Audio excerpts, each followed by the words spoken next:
Olá, mais um episódio jurídico da série Davi e Golias, e neste eu quero recordar contigo a figura do tráfico privilegiado.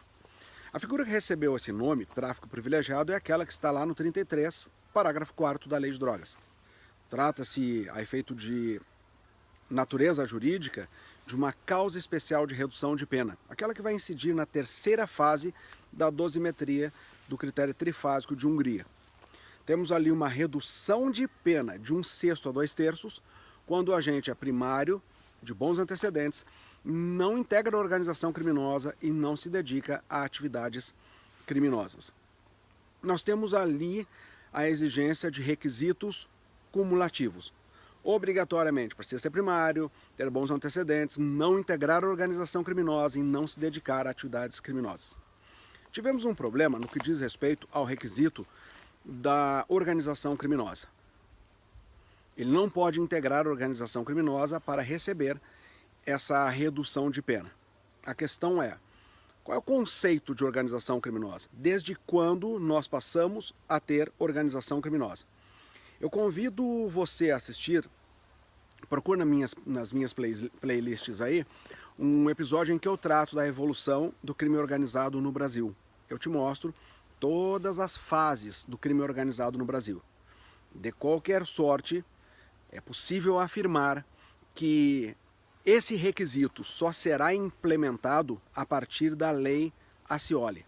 Você lembra, nós tivemos um episódio no Brasil de uma juíza que foi assassinada pelo crime organizado. Ali houve uma movimentação legislativa no sentido de criar uma lei que permite a formação de um colegiado para decidir sobre incidentes no que diz respeito ao crime organizado. Decidir sobre medidas cautelares, sobre a execução da pena, para que a carga de responsabilidade não fique apenas sobre um juiz. Então, é possível uma formação de um colegiado, e naquela lei é que nós tivemos o primeiro conceito de organização criminosa no Brasil. Só a partir dali é que este requisito passou a ter vigência, porque nós tínhamos ali uma lei com validade, uma lei que tinha vigência, mas não tinha eficácia, e só a partir dali que passou a ter eficácia aquele requisito que diz respeito à organização criminosa.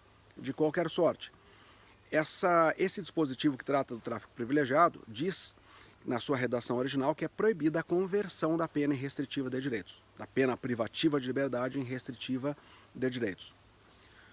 No julgamento de um HC gaúcho, 97256, o STF declarou essa parte inconstitucional.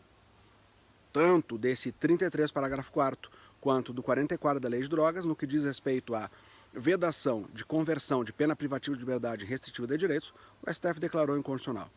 Mas somente no que diz respeito ao tráfico privilegiado é que o Senado emitiu uma resolução. Pela resolução número 5, ficou suspensa a eficácia dessa vedação de conversão de pena privativa de liberdade em pena restritiva de direitos. Assim, é possível que com a redução da pena, se nós aplicarmos uma redução de pena de 2/3, por exemplo, sobre a pena mínima, nós vamos ter uma pena de 1 ano e 8 meses. 1 ano e 8 meses é possível que nós tenhamos uma conversão da pena privativa de liberdade em pena restritiva de direitos. Um último detalhe diz respeito à possibilidade de aplicar essa minorante sobre a pena da lei anterior. A lei anterior, no que diz respeito à pena base do tráfico, ela era melhor que essa que nós temos hoje. Nós tínhamos lá uma pena de reclusão de 3 a 15 anos. Hoje nós temos uma pena de reclusão de 5 a 15 anos. Sob o ponto de vista de quem sofre a reprimenda, nós temos uma hipótese de lex gravior, novatio legis impeius. Lex gravior, portanto não pode retroagir. Se não pode retroagir, aqueles que praticaram crime na vigência da lei anterior terão a incidência do artigo 12 da Lei 6368/76, com a pena de 3 anos. Ocorre que essa minorante do tráfico privilegiado não existia antes. Ela foi criada em outubro de 2006. A pergunta é, podemos, se o agente primário de bons antecedentes não integra a organização criminosa e não se dedica a atividades criminosas, podemos aplicar essa minorante sobre a pena da lei anterior, fazer uma combinação de leis? Já fizemos um podcast para tratar disso, sobre a combinação de leis penais, e vimos que existem duas correntes doutrinárias. Uma corrente diz que não pode, porque o juiz estaria criando uma terceira lei, a expressão em latim é lex tertia, e por conta disso invadindo função típica do poder legislativo e ferindo o princípio da separação dos poderes. A outra corrente diz que o juiz poderia sim fazer a integração das leis para escoar os fatos que ocorreram na transição dessas leis, que contemplam, em uma delas, um ponto de benefício e em outra, outro ponto de benefício. No que diz respeito à lei de drogas e essa questão que estamos levantando, sabemos que já temos solução jurisprudencial. O STJ emitiu uma súmula no sentido de que não cabe combinar as duas leis. O juiz pode muito bem verificar o que fica mais vantajoso ao réu, aplicar somente a pena da lei anterior, que o patamar era 3 anos, ou aplicar a pena da lei nova com a minorante.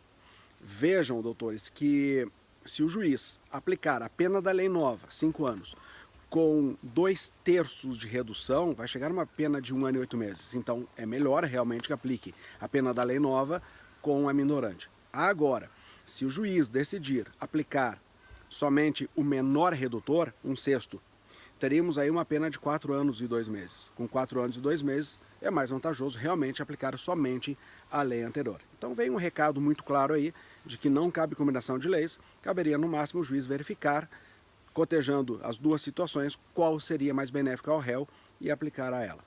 Perceba que no entorno do tráfico privilegiado tem um monte de discussões importantes que nós precisamos conversar sobre elas, e se você está no mundo dos concursos, precisa sim saber explicar.